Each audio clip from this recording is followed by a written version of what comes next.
মেয়েটি স্বামী সন্তান নিয়ে বাঁচতে চেয়েছিল, কিন্তু জীবন যুদ্ধের কাছে আজ হার মেনে দুনিয়া থেকে বিদায় হয়ে গেল।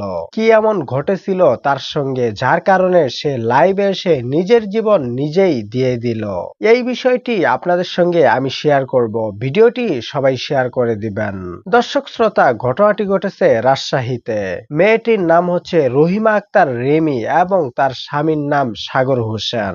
তারা দুইজন বিয়ে করেন প্রেম করার মাধ্যমে, এমনকি তাদের দুইজনের একটি ফুটফুটে কন্যা সন্তানও হয়।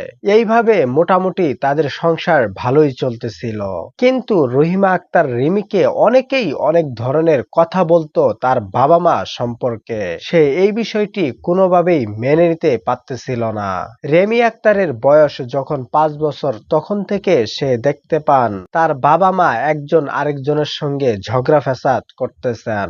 এক পর্যায়ে তাদের দুইজনের মধ্যে ফাটল ধরে তারা দুইজনই আলাদা আলাদা হয়ে যায়। রেমির বাবা সে একটি বিয়ে করে, এমনকি রেমির মাও সেও চলে যায়। এই বিষয়টি দেখে রিমি আক্তার সে ভেঙে পড়ে। পরবর্তীতে তার বাবা আরো একটি বিয়ে করে নিয়ে আসে। তারপর থেকে রিমি আক্তারের আদর আস্তে আস্তে কমে যেতে থাকে। সে তারপরেও নিজের পড়াশোনাটা চালিয়ে যেতেছিল। যখন সে ক্লাস 9-এ পড়ে, তখন তার পরিচয় হয় সাগরের সঙ্গে। তারপর এই পরিচয় থেকে তাদের দুইজনের একটি সুসম্পর্ক তৈরি হয়। এক পর্যায়ে এই বিষয়টি বিয়ে পর্যন্ত গড়িয়ে যায়। তারপর সাগর এই বিষয়টি দুই পরিবারকেই জানায়, কিন্তু কেউই তাদের বিয়েতে রাজি হচ্ছিল না। সেজন্য সাগর রিমি আক্তারকে নিয়ে পালিয়ে যায়। তারপর তারা দুইজন গোপনে বিয়ে করে ফেলে। পরবর্তীতে সাগর সে একটি ভাড়া বাসা নিয়ে তার ওয়াইফকে নিয়ে থাকতে শুরু করে। সেখানে থাকা অবস্থাতেও রিমি আক্তারকে বিভিন্ন জন বিভিন্ন ধরনের কথা বলতো তার বাবা মাকে নিয়ে। তারা বলতো মা বাবা যেমন তার মেয়েও হয়েছে তেমন। এই কথাগুলো প্রতিনিয়ত রিমির শুনতে হতো, কিন্তু রিমি এগুলো কিছুই সহ্য করতে পারতেছিল না। সেজন্য সে প্রতিনিয়ত তার বাবা মাকে দোষ দিত।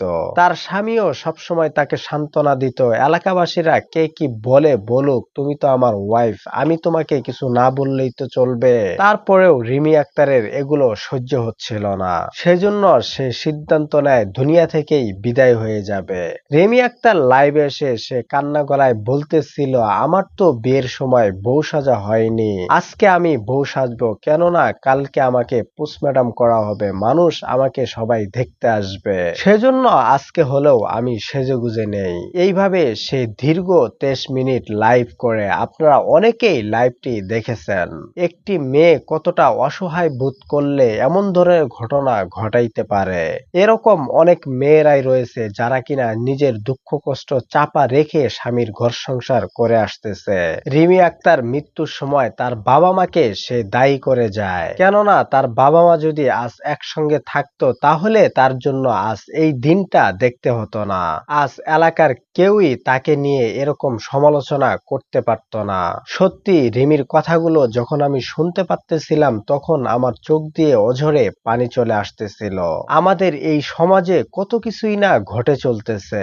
রিমি আক্তার বাঁচতে চেয়েছিল তার পরিবার এবং তার সন্তানদেরকে নিয়ে, কিন্তু সে শেষ মুহূর্ত পর্যন্ত টিকতে পারল না। সে লাইভে এসে দুনিয়া থেকে বিদায় হয়ে গেল।